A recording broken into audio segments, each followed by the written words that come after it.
All right. Hare Krishna. Amagyanatimirandasya Gyananjana Salavaya Chakshur Unmilitam Yena Tasmai Sri Gurave Namaha. Sri Chaitanya Manobhistam Stapitam Yena Bhutale Swayam Rupa Kadamahyam Dadati Shwapadam.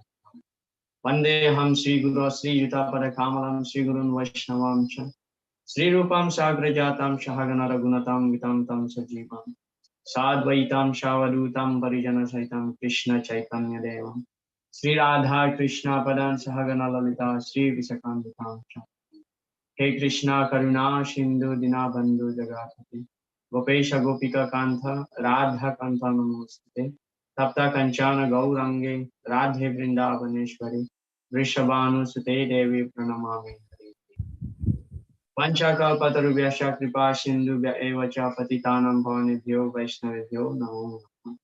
Jai Shri Krishna Chaitanya Prabhu Nityananda Shri Advaita Gadadhara Sivasati Gaura Bhakta Hare Krishna Krishna Krishna Hare Hare Hare Rama Rama Rama Hare Hare Mukam Karoti Vachalam Pangunglam Harete Girim Yat Kripa Tamaham Bande Sri Gurun Dinataranam Paramanandamaya Hare Krishna. So welcome to all the devotees to our regular English Bhakti Sastri class for the ISKCON Guhati. So just to remind all of us about our yesterday, day before yesterday's discussion, that we were discussing about there are 4 types of people who surrender to Krishna, pious people, 4 types of pious people who surrender to Krishna, and 4 types of impious people who do not surrender to Krishna. Yeah. So Sukriti and Duskriti. And then among those who surrender to Krishna, Krishna explained that those who are free from material desires, and have knowledge and complete about Krishna is very dear to Krishna. But still, even if one has material desire, Krishna says that he is still magnanimous and he considered that, materialistic devotees to be as good as himself. Atmamaya, Krishna says, Atmamaya, as good as myself. So on that basis, talking about those who are surrendered, so today we will continue our discussion that amongst those who want to surrender to God, but many people still don't get a clear idea between who is God and who is the demigod. So we will start with this topic, about the demigod worshippers and the people who worship the impersonal aspect of the Lord.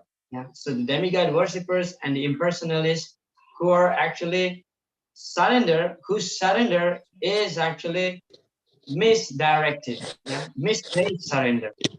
They want to surrender to God, but they don't really have a clear idea. Okay.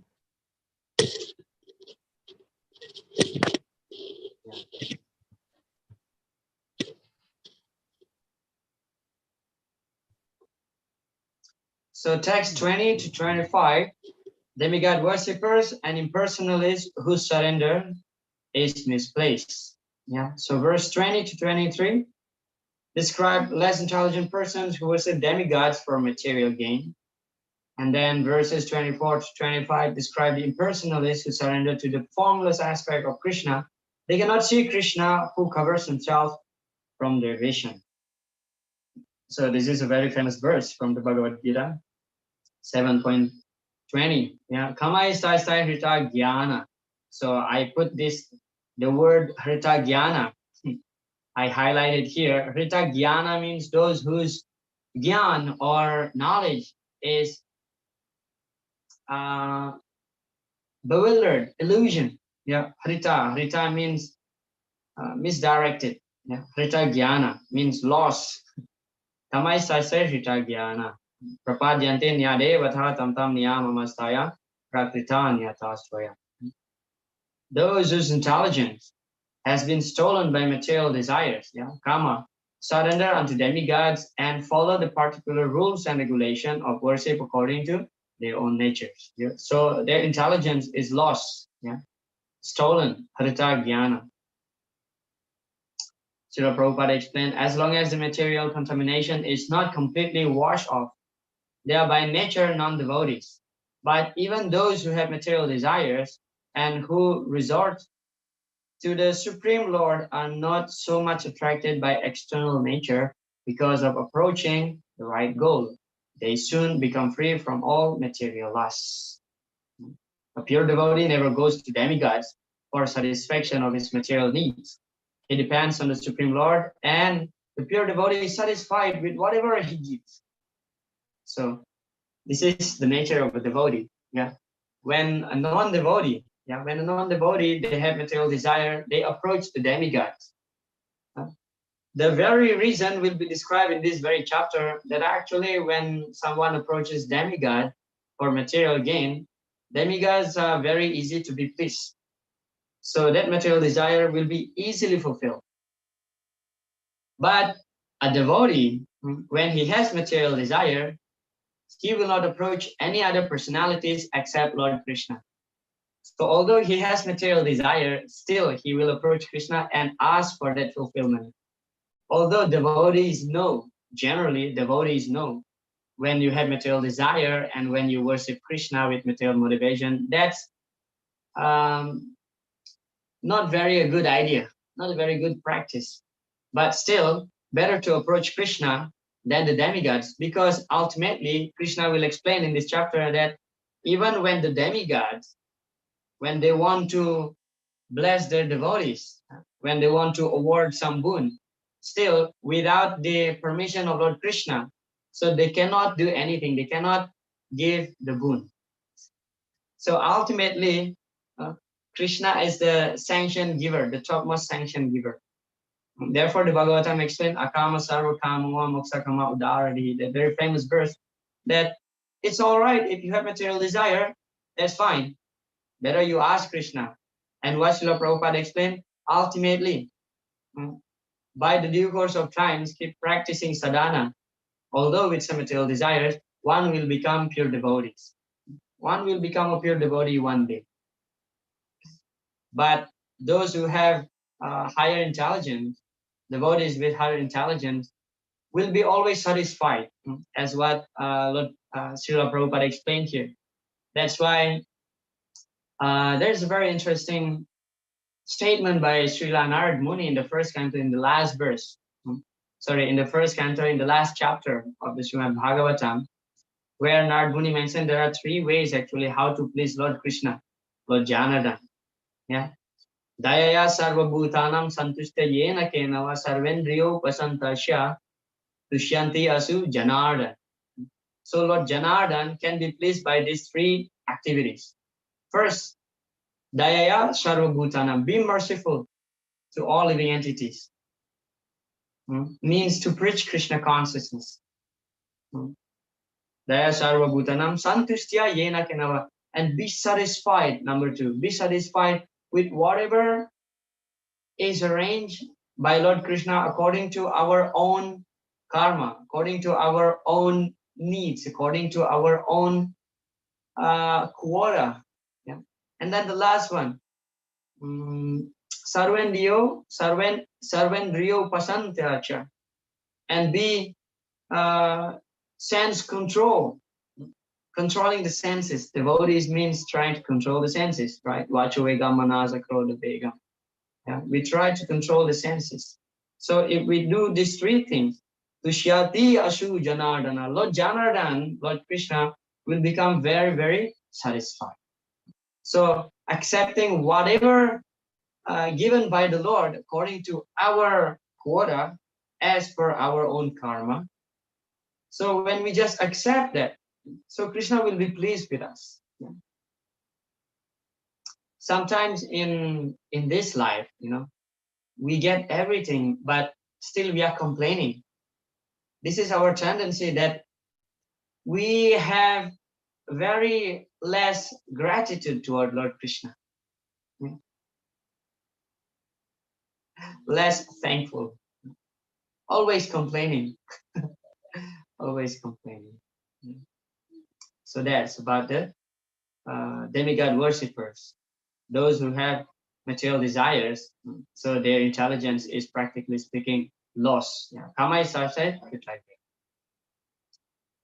text 21. So Krishna says, I'm in everyone's heart as the super soul. As soon as one desires to worship some demigods, I make his faith steady so that he can devote himself to that particular deity. Sometimes I was thinking like this, whether it is only me or some of you also may have the same thought, that why Krishna allow the jivas to worship other personalities except himself. Yeah. Krishna mentioned here that sometimes because Krishna is residing in everybody's heart as Paramatma. When some jiva has desire to worship some particular demigod, so Krishna will give faith to that jiva to worship that particular demigod, that particular deity. Why? Anybody would like to give me an answer? Why Krishna give faith to a jiva who wants to worship demigod? Why Krishna doesn't direct that jiva, doesn't give direction to that jiva to worship him? When somebody has desire to worship the demigods, Krishna allow and Krishna give the faith. Any thoughts? Any idea why?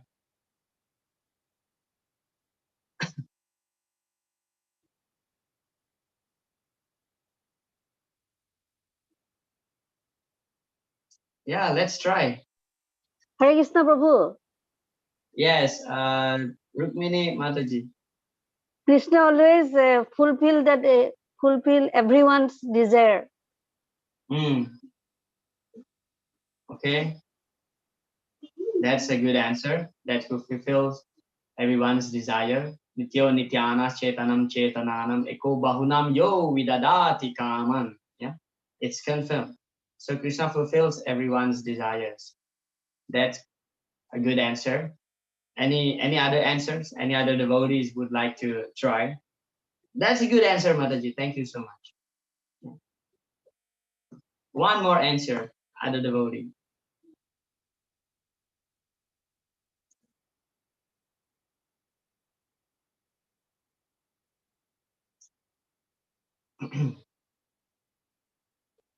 Okay, in order to not to waste too much time. So the reason is that first, as Mataji mentioned, Krishna fulfills everyone's desire, which is correct. But deeper reason is that because Krishna gives us independency, yeah, free will. Free will.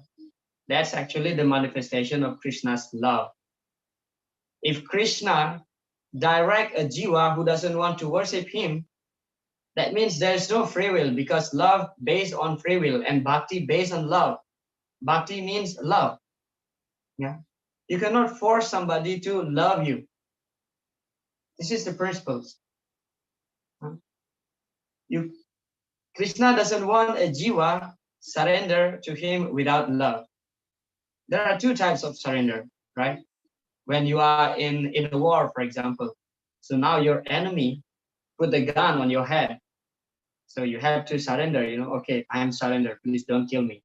You surrender. That is forcefully surrender. But another type of surrender is that voluntary surrender. I surrender to Krishna. I worship Krishna because I want it. I want to serve Krishna because I love Krishna. That's what Krishna wants. And Krishna doesn't want to force the jiva, because when you force somebody, that means there's no love. Yeah. Well, you may argue that, oh, Prabhuji, Vishnuratha Prabhuji, you said like that. But sometimes in practicing our sadhana, for example, getting up early in the morning, we force ourselves. Then there is no love, right? But that force comes from you, come from yourself. That means you struggle, you put an effort, although it looks like you are forcing yourself, but that's actually that force contains love. It is not from Krishna, but it's from you. You want to go for Mangalarati. Yeah. So because Krishna gives every individuality minute independency. So when a jiva wants to worship demigods, so Krishna gives faith to worship that particular demigods.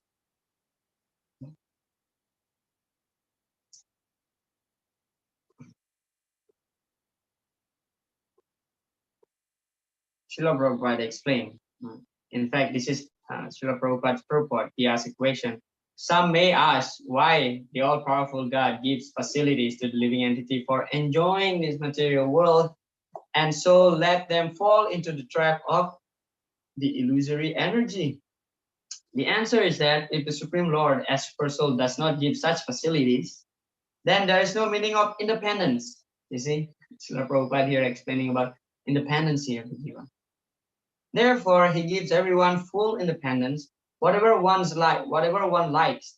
But his ultimate instruction we find in the Bhagavad Gita. One should give up all other engagement and fully surrender to him. That will make man happy. Yeah, sarva dharman parityaja. So that's the conclusion of the Gita. Okay. So the reason of this verse, why Krishna gave faith, Prabhupada explained, because of independence. Yeah. Next verse. Endowed with such faith, he endeavors to worship a particular demigod and obtain his desires. But in actuality, these benefits are bestowed by me only. So ultimately, Krishna is the sanction giver. So if you worship Lord Shiva or Lord Brahma or Ganesh, whoever, yeah. So that boon is actually given by Lord Krishna ultimately. Because if Krishna doesn't want to give the permission, it will never happen. Yeah, it will never happen. For example, when Hiranyakasipu worshipped Lord Brahma, right? It seems that Brahma just granted, granted. Yes, it's granted Hiranyakasipu. But that actually by the sanction of the Lord. Why the Lord sanctioned? Such a terrible boon that practically speaking, Hiranyakasipu was squeezing Lord Brahma up to the last drop. He tried to find a way to escape from death. And Krishna still allowed that to happen, right? Why? Because Krishna wants to teach all of us, in particular, wants to teach Lord Brahma that actually the demigods sometimes they don't think when they want to give the boon. When they satisfied, immediately they will grant. So Lord Krishna wants to teach Lord Brahma, next time be careful when your devotees asking you for a boon. You have to think twice before you grant the boon. Because that may cause dangers to you. Another example, like when Brikasura worshipped Lord Shiva. So he has a boon that whatever he touched will be, destroyed. And this demon want to touch Lord Shiva's head upon seeing Parvati. So when the demigods gives a boon, sometimes that's also will give dangers to himself.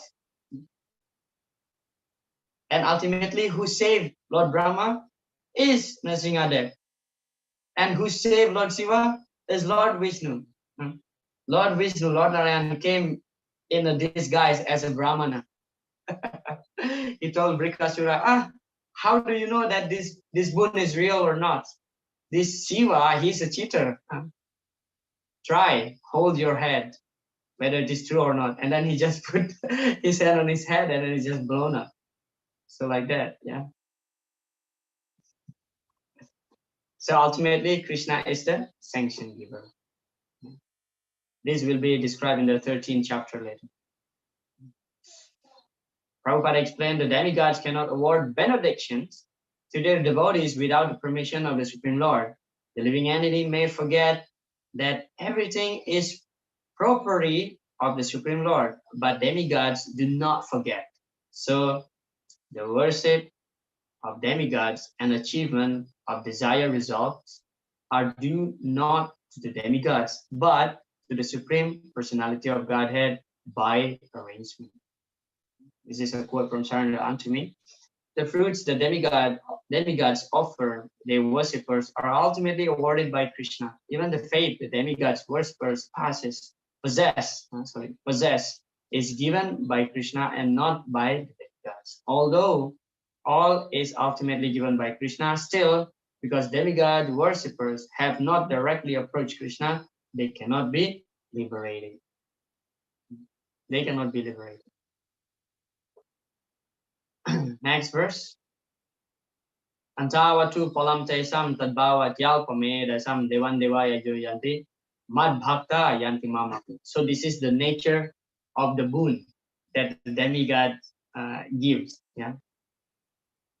Antavatu palam. Palam means the fruit, the result. It is very temporary and it's very limited and temporary.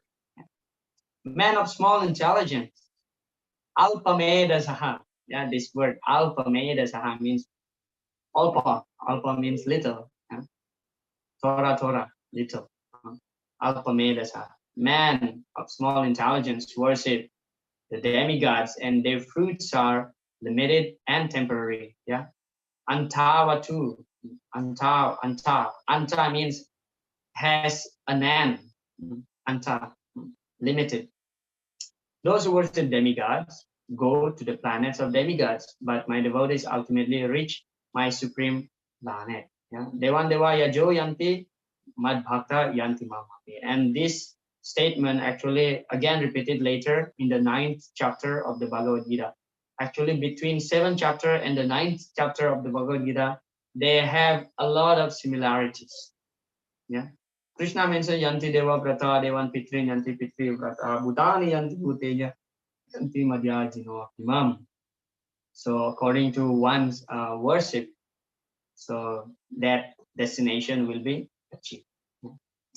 Here, Prabhupada explained, here the point may be arise that if the demigods are different parts of the body of the Supreme Lord, then the same end should be achieved by worshipping them. However, worshippers of demigods are less intelligent because they don't know to what part of the body food must be supplied. Yeah, this argument may come.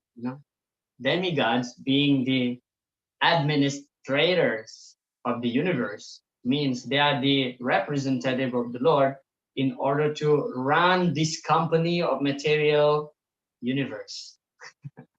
So they are actually part of Lord Krishna's body.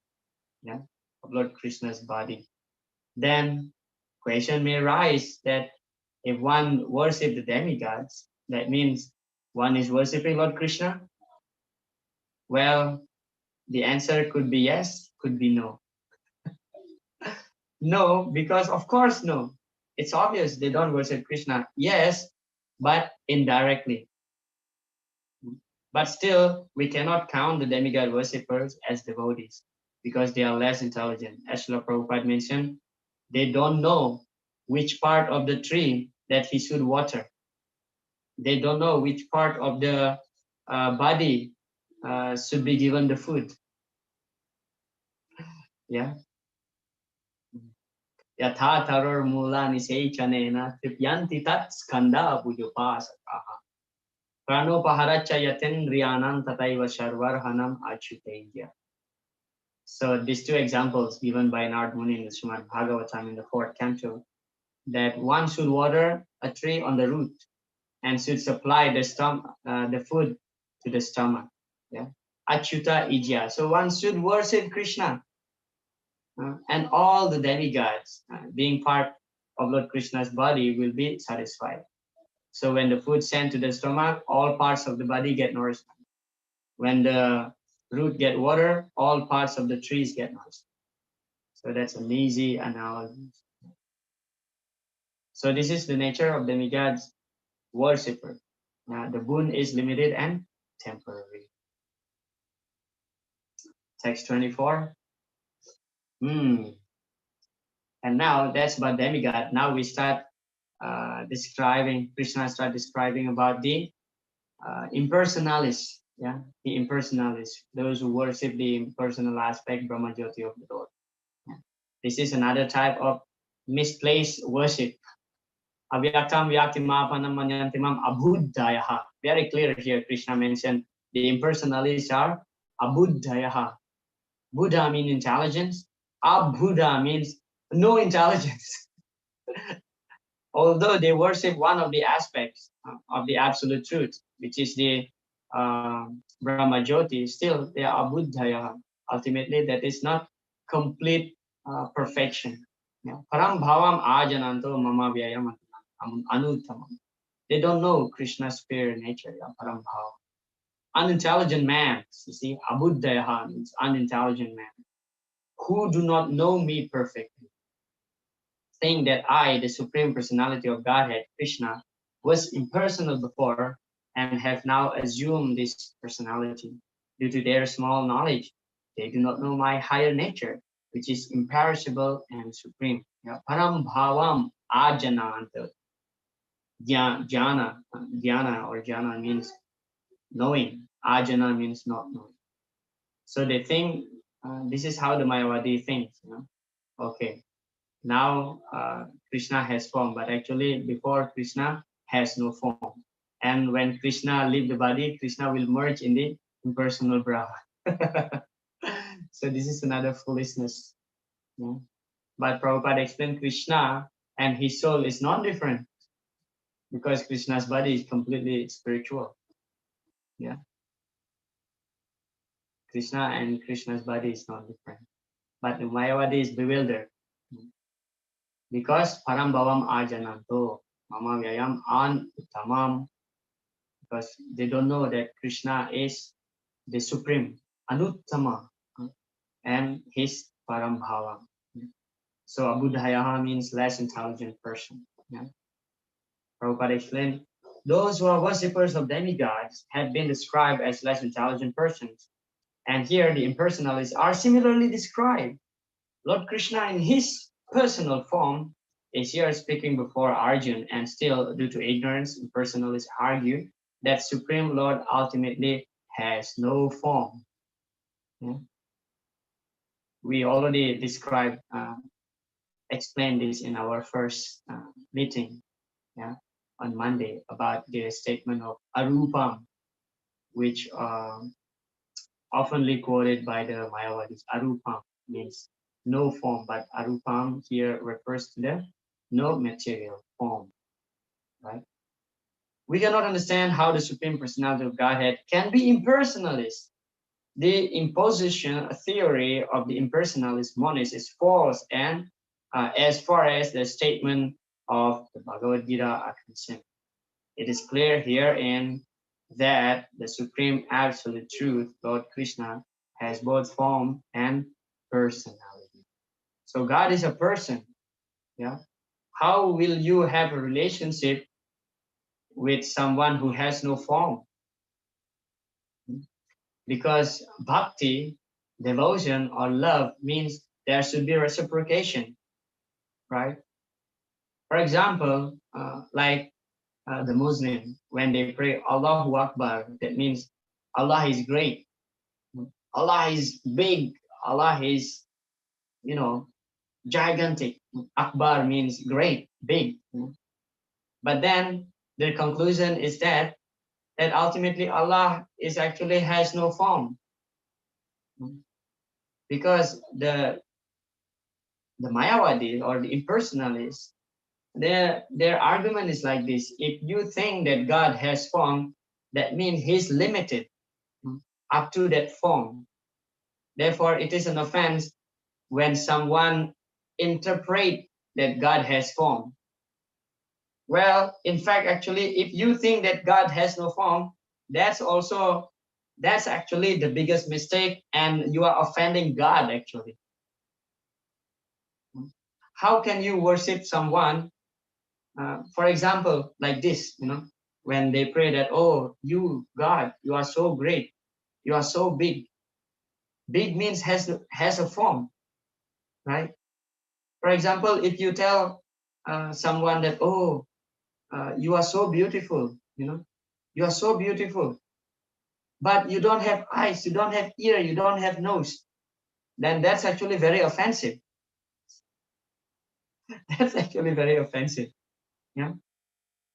So beauty or great, being great, means it should be has a form. And when God has no form, that means he is limited.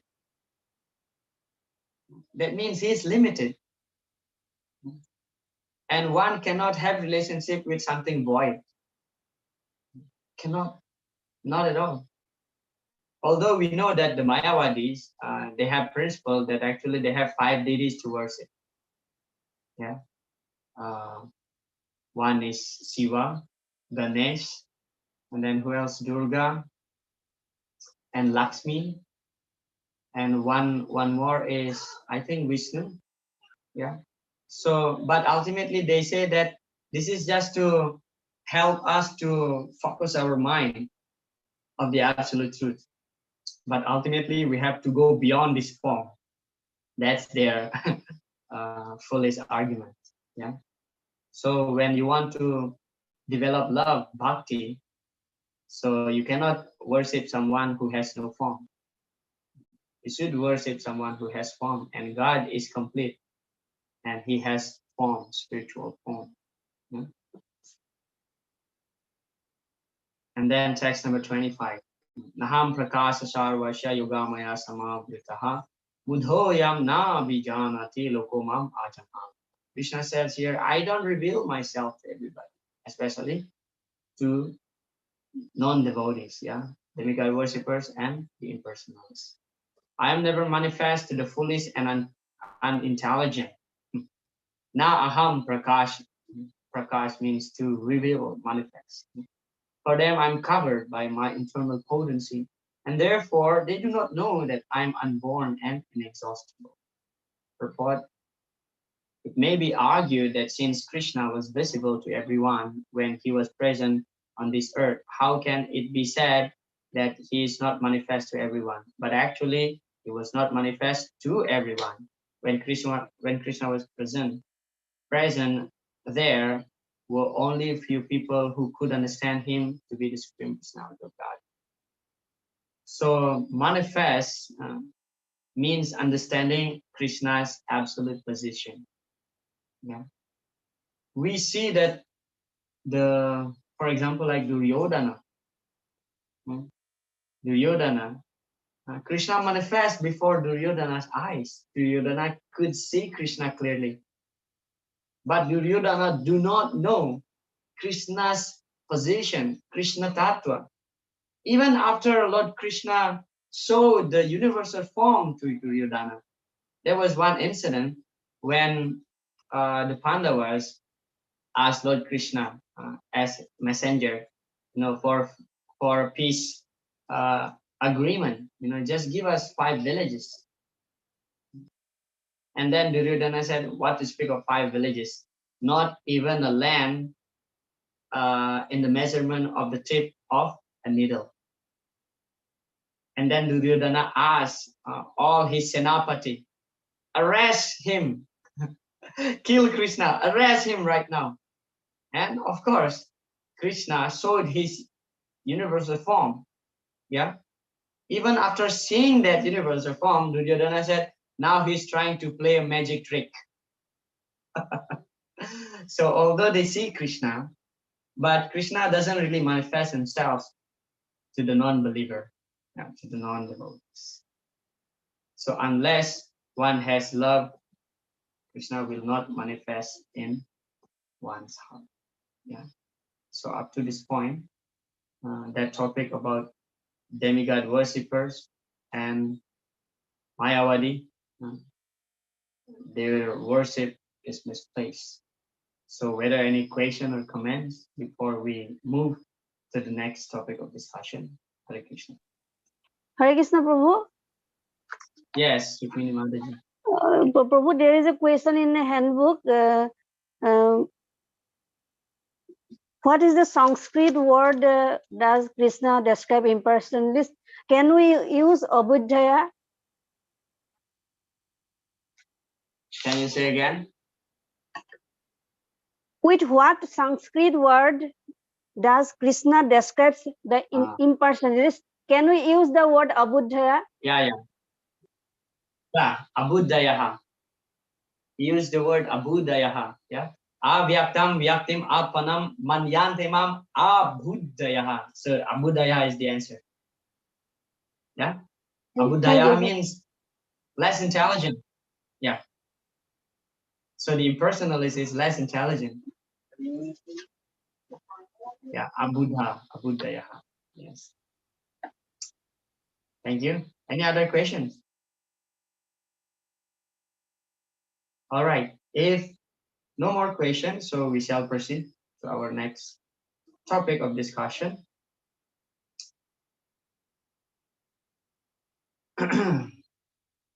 Text 26 to 30. So now being bewildered, right? The demigod worshippers, the impersonalists, they are being bewildered.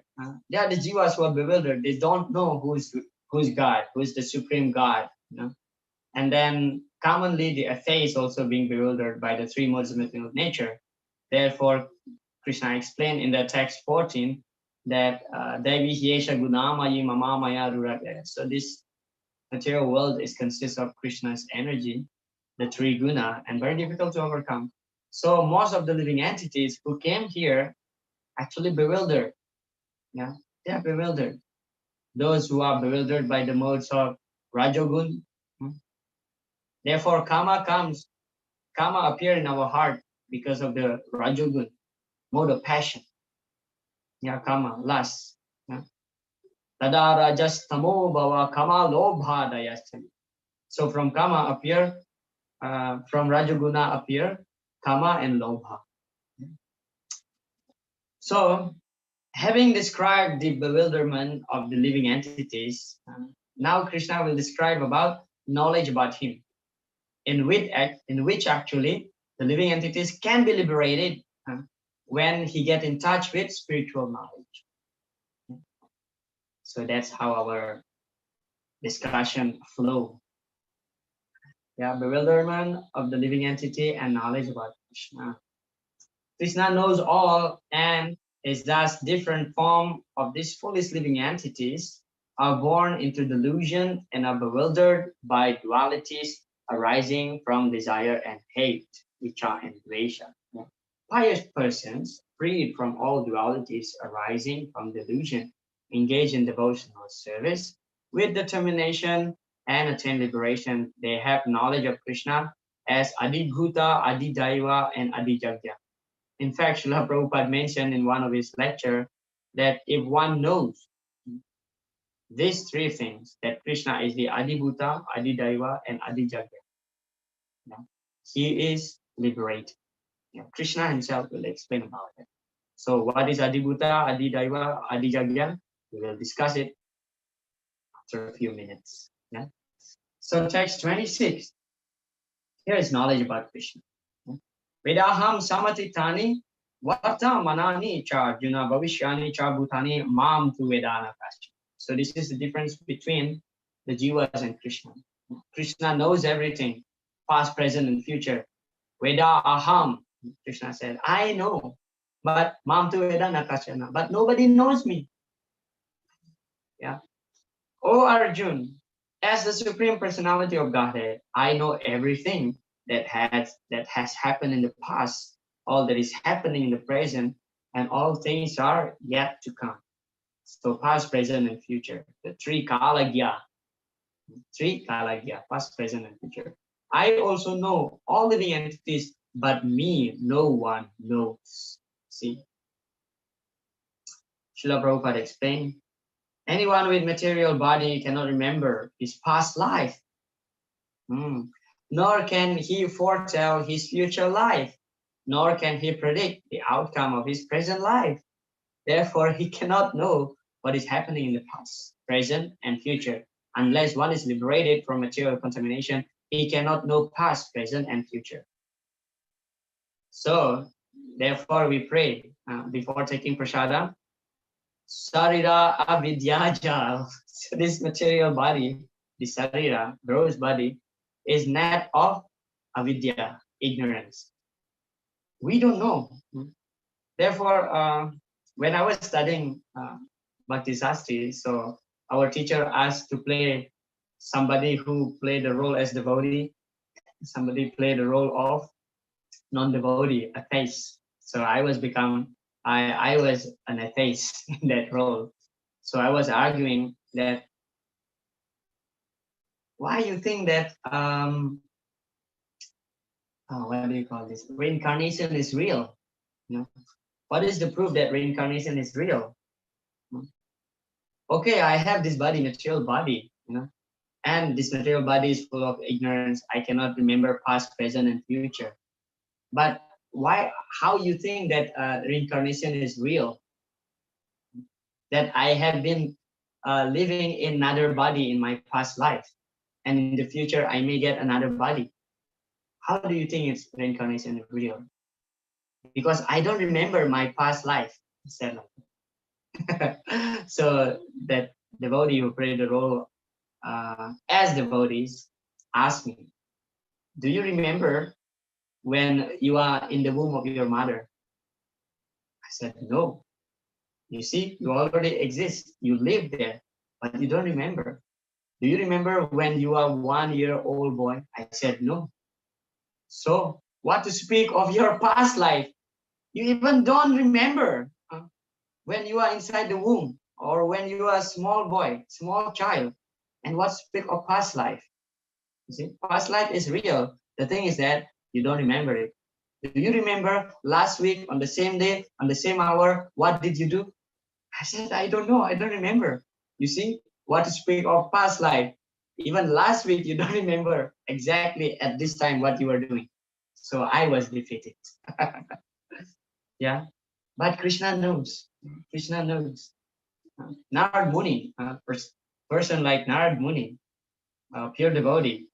Narad Muni's body is completely spiritual.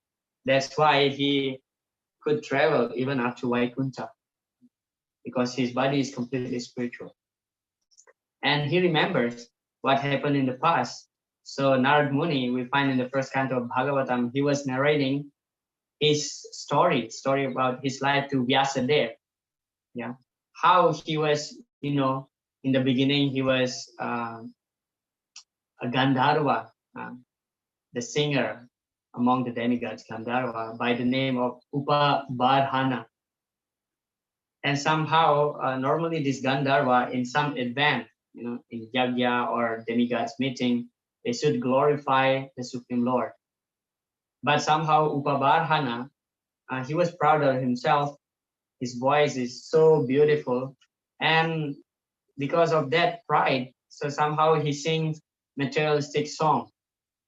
In one lecture, Srila Prabhupada said, he sang kind of Bollywood song. And after that, the demigods become very angry, and especially Lord Brahma. And Lord Brahma cursed Upabarhana, because you misbehave, you're acting like a Sudra, therefore you will born as a son of a Sudrani. And he became this boy, the son of a maid servant, Sudrani.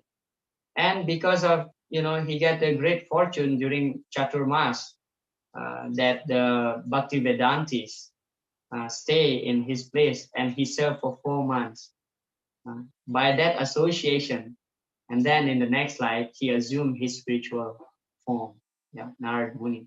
So he could remember what had happened in the past, because his body is full of vidya, chit, sat, chit, ananda, eternal, full of knowledge and bliss. Yeah.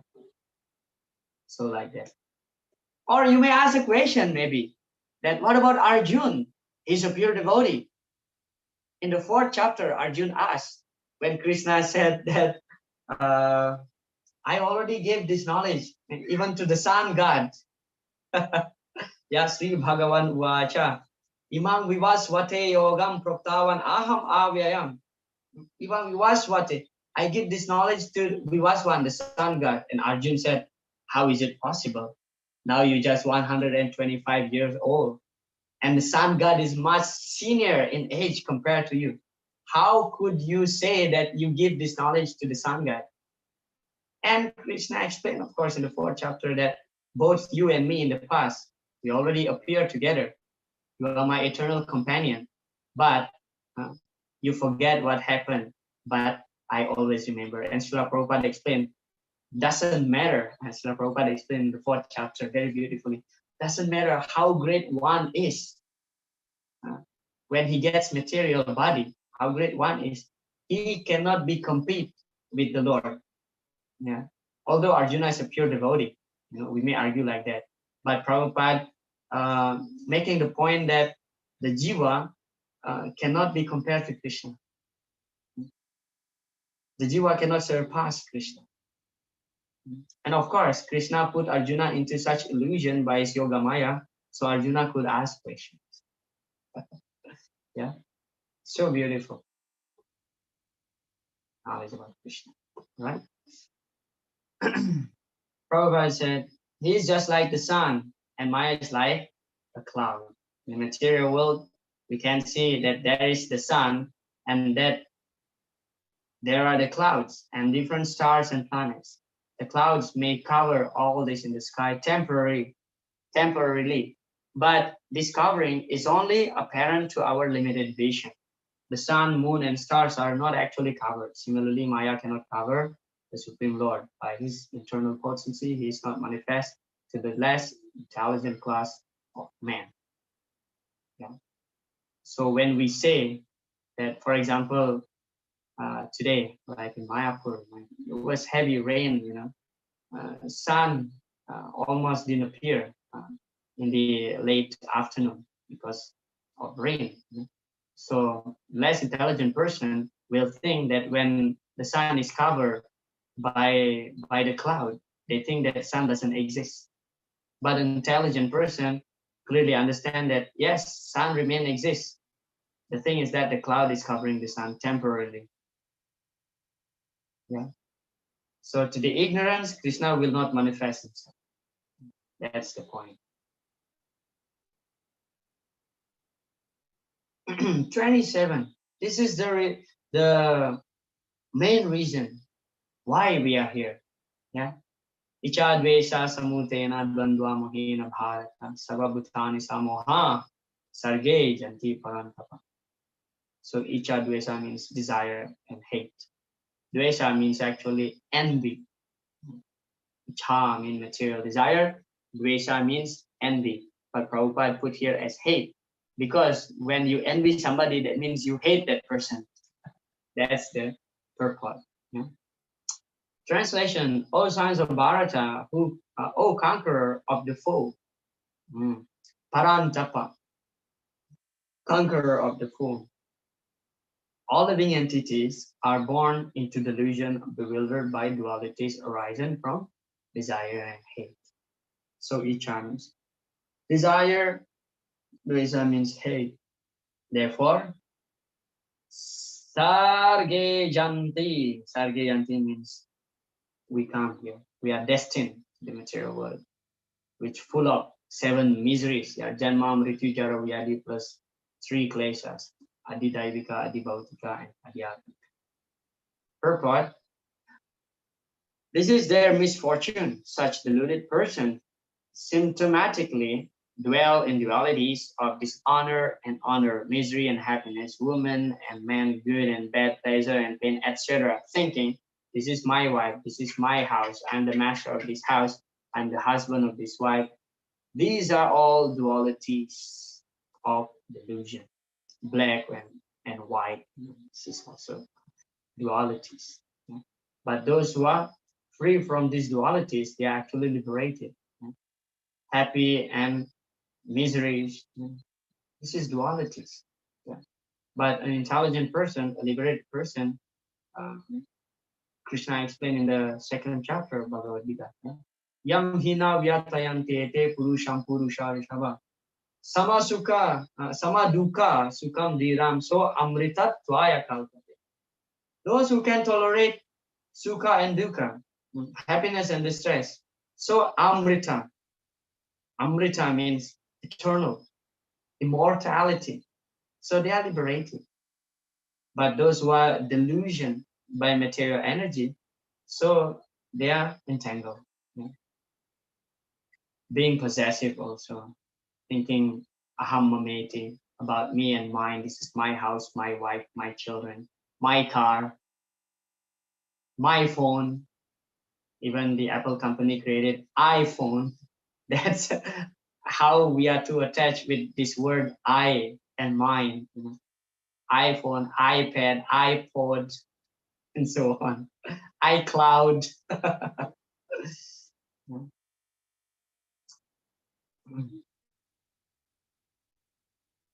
Text 28. Yesham tu antagatam papam jananam punya karmanam te dvandva mohanir mukta bhajanti mam dridava. So these are three things mentioned by Krishna by which one can engage in devotional service. Yeah. Antagatam papa means free from sin. Punya karmana means collected enough piety. And dvandva moha nirmukta, free from dualities. And then bhajanti mam dridhavrata, with full determination, one can worship Krishna. Yeah.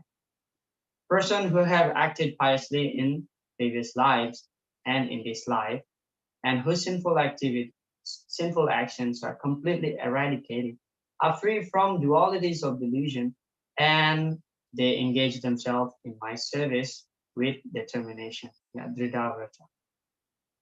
Prabhupada said, only those who have passed their lives in practicing the regulative principles or religion, who have acted piously and who have conquered sinful reactions, can accept devotional service and gradually rise to the pure knowledge of the Supreme Personality of Godhead. Then gradually they can meditate in trance on the Supreme Personality of Godhead. That is the process of being situated in spiritual platform. Now this is very important statement here, I highlight here. Yeah. This elevation is possible in Krishna consciousness in the association of pure devotees, for in the association of great devotees, one can deliver from delusion. You see, Krishna mentioned three things here. First, you have to act piously in the previous life. Second, you have to be free from sin. Third, free from dualities and delusion. Yeah. Then you can engage in Krishna service. So we have to be free from sins, right? But we may argue that even if a person full of sin, sometimes by the good fortune, they can engage in devotional service. How is it possible? Yeah. One time Srila Prabhupada was asked by his disciples that, Prabhupada, we're born here in this Malaysia, Chandala, uncultured country, yeah, in America. We're born here. It seems that, but they said, but now we are becoming devotees. We engage in Krishna's service. Does it mean that we have acted in our past life, nicely? We are following religious principles. And Prabhupada said, no. How is it possible? You born here, that means you are a sinner. Born here, then why you become devotee? It's only by my mercy. Prabhupada said like that. It's only by my mercy. So actually there are two types of perfection. One is sadhana siddhi, and the another one is kripa siddhi. So sadhana siddhi means one attain perfection by practicing sadhana. And kripa siddhi means one gets the perfection just by the mercy of great devotees of Lord. Kripa siddhi, by the mercy. Kripa siddhi. Yeah, so sadhana siddhi and kripa siddhi. Yeah, that's two types of perfection. And Srila Prabhupada said here that if one is fortunate enough to associate with pure devotees, one can perfect his life immediately. So association is very, very important.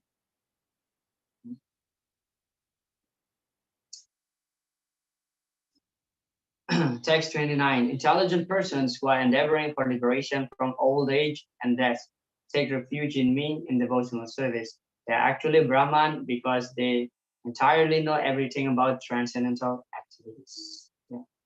Aham Brahmasmi, I am spirit. It is said that one should understand that he is Brahman, spirit soul. This Brahman conception of life is also in devotional service, as described in this verse. The pure devotees are transcendentally situated on the Brahman platform, and they know everything about transcendental activities. Only persons who perform activities in Krishna consciousness, Mam Asritya, are actually entitled to be called Brahman, because they're actually endeavoring to reach the Krishna planet. Such persons have no misgivings about Krishna, and thus they are factually Brahman. Okay? The last verse that I mentioned earlier about Adibhuta, Adidaivam, and Adijagya.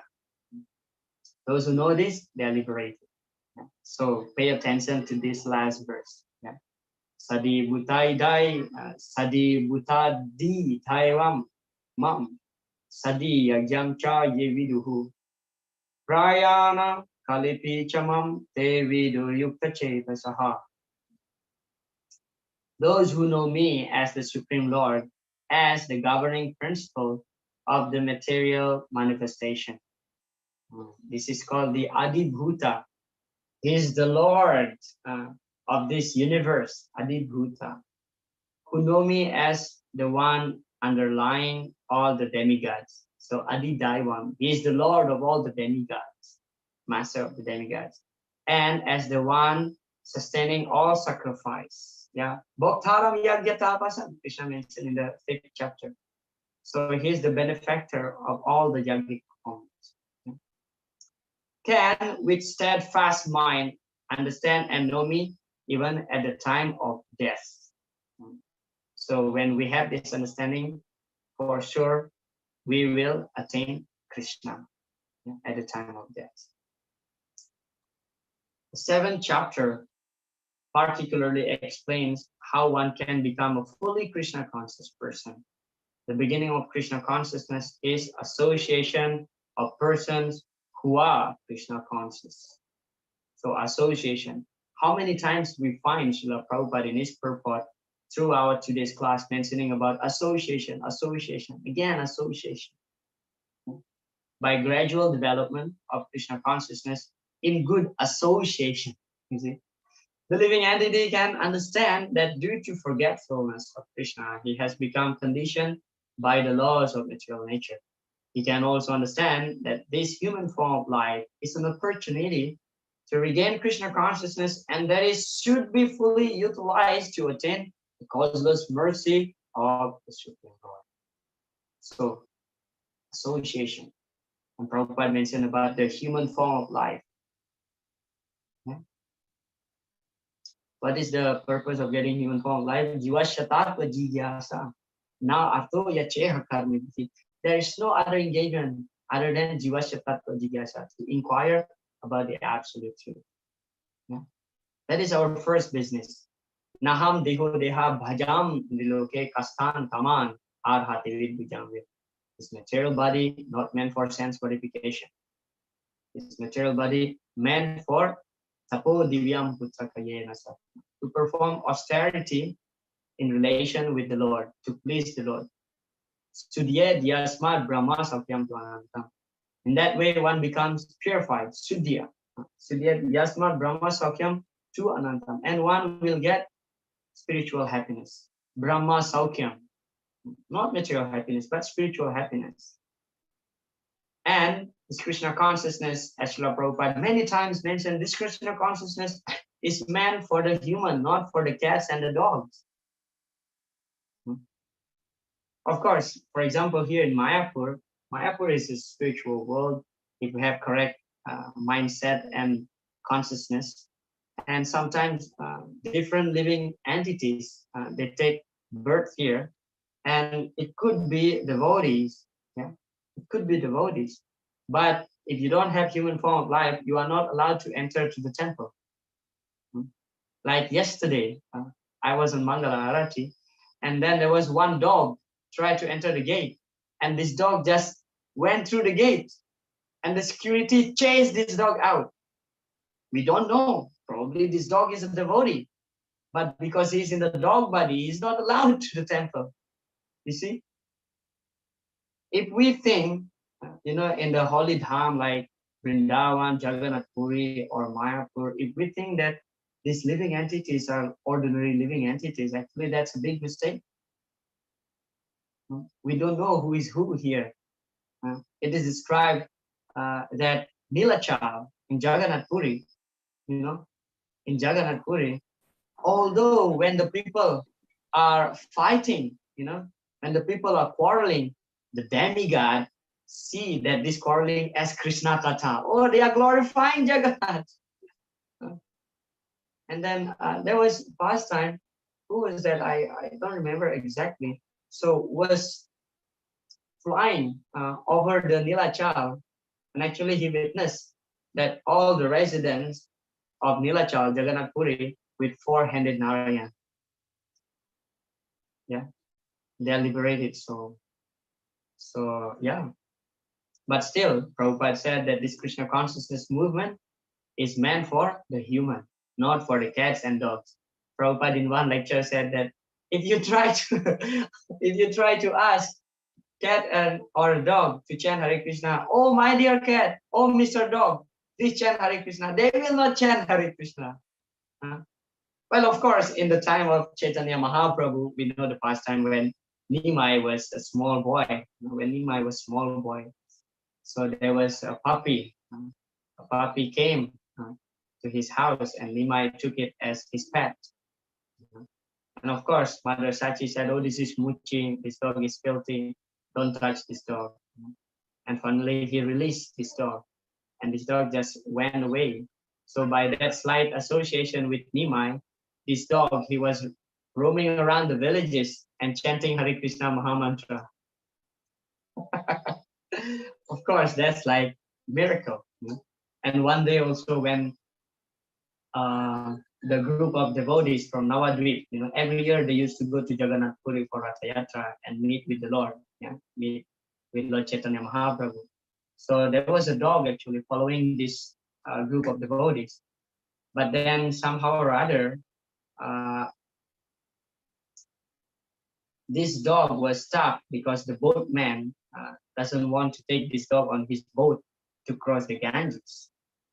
But finally, Sivananda Sen tried to bribe the boatman, and finally this dog was crossing the Ganges. And after that, actually this dog was hungry, and then Sivananda Sen tried to get something for this dog to eat, but this dog was disappeared. And Sivananda Sen said, "Oh, alas, this dog so miserable, what a soul, so miserable. Now I want to feed him." But somehow he disappeared. Probably he gets upset. And then he asked the devotees to try to find where is this dog. And finally the devotees tried to find out. And what happened, this dog was in the quarter of Chaitanya Mahaprabhu. He was sitting there, and Chaitanya Mahaprabhu was eating coconut pulp, and Chaitanya Mahaprabhu threw some maha from his mouth. He was biting and throw, and this dog eat that. And then what happened? The next day, this dog died and then attained the four-handed form of Vishnu. You see? Of course, because he's Chaitanya Mahaprabhu is God, he can do whatever he wants. But logically, this human form of life is meant for Krishna consciousness. Krishna consciousness meant for human form of life, not animal's body.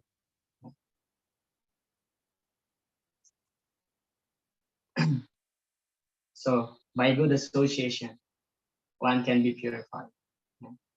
This is the last statement of Srila Prabhupada for us today. So one who understands these signs of Krishna consciousness, Sadi Bhutam Adi Daivam. Of course, one more, Adi Yagya. So even at the time of his death, he remained steady in that Krishna consciousness, and therefore his next birth is not in this material world, but in the spiritual world. Srila Prabhupada. So when one understands knowledge about Krishna, he's the Adi Bhuta, means he's the master of this universe. He's the Adi Daivam. He's the master of all demigods. And he's the Adi Yagya. He's the master of all Yagya performances. So at the time of that, one still remain fixed in Krishna consciousness. Yeah. So to conclude our 7th chapter, okay, from the beginning, that Krishna asked Arjuna, touch by hearing. Yeah. Maya partha mana, Maya asakta mana partha. Attach your mind to him, to Krishna, by hearing. Because when we hear, now when we are having this discussion, Bhakti Sastri class, we remember about Krishna because we are hearing. But we don't know what will happen after this class finishes, right? Unless we are really in commitment in our practice. Or maybe we want to have relaxed time. Oh, stressful, Visnurata, 1.5 hours. Too much talking. Now I need some, random videos from YouTube, for example. I'm not saying anybody here. That's like, for example. Then we cannot be fixed in Krishna consciousness. Therefore, hearing will make our mind fixed in Krishna. Tachrinu, Maya Asakta Mana. Yoga Yunjan, always in connection to Krishna. And Krishna explained, Manushyanam Sahasreshu Kachidadati Sidaya. Amongst millions of men, few are devotees. And Krishna explained about how he is the both source of Parak Prakriti and Aparak Prakriti, material world and spiritual world. And then he explained about Duskritina and Sukritina. He explained about the 3 modes of mental nature, which is very difficult to overcome. And he explained that the jivas are bewildered. The jivas are bewildered. They don't know to whom to surrender. Those who are surrendering to demigods and impersonal aspect of the Lord, they are considered to be less intelligent. And now here Krishna is explaining, even if one is bewildered, entangled in the material world, by the good fortune of getting devotees association and know the truth about me, so he will ultimately liberate. So that's the conclusion. Whether any questions or comments, you are welcome. Hare Krishna. Hare Krishna, Prabhu. Yes, Dharmendra Prabhu. Yes, Prabhu. Prabhu, my question is on the previous part, just you have discussed regarding form or formless of the Lord. These 2 attributes. So can we refer whenever we at the time of preaching the invocation of the Upanishad, the Purna, the absolute in all respect. Purna Lord is Bhagavata. absolute in all respect. So can we refer this invocation of Sri Upanishad regarding form or formless? Because these without at least the lack of one attributes, how can be Lord absolute? Yeah, we can. Actually, in fact, the Sri Upanishad is such a book that actually it establishes that the Lord has formed and defeat the Mayavadi philosophy. Although in Sri Upanishad we find a verse that Tadure Tadavantike, that means he is far, but he is close. Although he has no legs, he can travel. He stay in one place, but he's everywhere. What does it mean? What does it mean? This is actually establishing Krishna's greatness. And as you asked the question that when we preach about the impersonal and personal aspect of the Lord, yes, we can quote that invocation prayer in this Upanishad, Om Purnam Ada Purnam Idam Purnam Udachyate verse. That Purnam means complete. Complete cannot be formless. If a person is formless, that means incomplete. Yeah? That means he's incomplete. Yeah, you can refer to that. Yes, Hare Krishna, Prabhu. thank you, Prabhu. Yes. Hare Krishna, Prabhu. Yes, Mataji. Prabhu, verse number 7.27, there is a word Isa Desha. What is the significance of this word, and how can we define?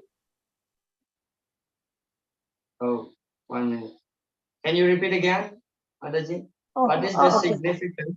What is the significance of the term Isa and Desha? Isa and Desha. And how can we define these two words? Yeah, Icha means material desire, Dvesa means hate, hatred. Yeah. And these are the two primary causes why we are here. Sarge Janti Parantapa. Sarge Janti Parantapa.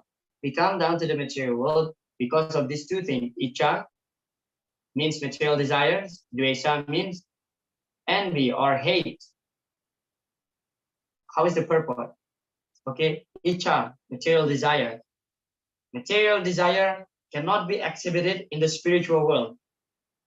Because in the spiritual world, the name is spiritual world, there's only spiritual desire. Spiritual desire means desire to serve the Lord. Not to serve my senses, not to giving pleasure to my senses. When we have this material desire, so this is the place. Krishna already created this place. Then, boom, here we are.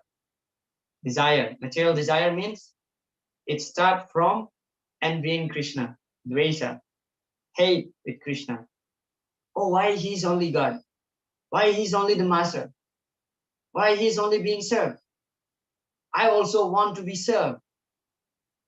See, envy. And that material desire. And that can be exhibited here. Here we can act as a master. Yeah, I'm the president, I'm the prime minister, or I'm the leader of such and such village. Yeah. So we exhibited that desire here in the material world. Therefore, Icha and Dvesa is the primary cause of why we are here. Yeah. Icha, material desires. Desire to enjoy separately from Krishna. We don't want to enjoy together with Krishna. We want to enjoy separately from Krishna. And Dvesa, hate. We hate why he is God. I also want to be God.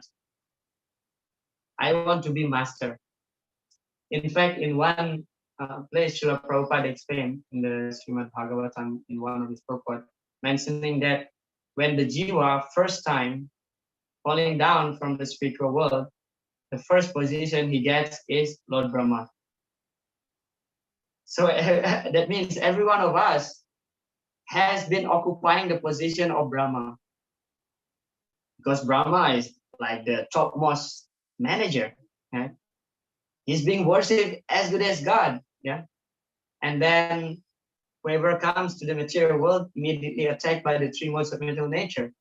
That's how the soul becoming degraded more and more.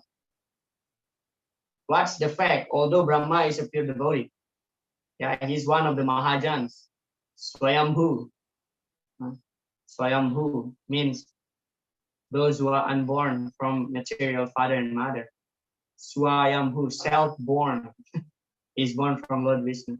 But still, he is also affected by lusty desire due to the influence of mode of Rajaguna. He creates a daughter, yeah, a daughter, and he becomes lusty upon seeing his daughter's beauty. You see, and then becomes degraded. So interesting. When I found that purport, when Srila Prabhupada said, when the first time the jiva falls down, he becomes Lord Brahma. That means all of us already occupying the position of being Brahma. Okay. Hare Krishna, Yeah. thank you, Prabhu. Hare Krishna. Thank you so much. Any other questions? Okay, if there's no more questions. If there's no more questions, so I will not continue because we have only 14 minutes to start with the chapter 8 because tomorrow morning I have another class, so I have to prepare for that class. Yeah. So we will meet again. We start with the chapter 8 on Monday. Yeah. So I'm hoping that we can keep track like this, one chapter per week. So we'll finish by 6 weeks. Yeah. Hopefully we can reach this. Yeah. And thank you so much for joining our today's evening Bhakti Sastri class. Hare Krishna. Srila Prabhupada ki jai. Vancha Bhagavato Vyascha. Kripa Sindhu Jai Vacha Patipanam Pavanyo Vaishnavyo Namo.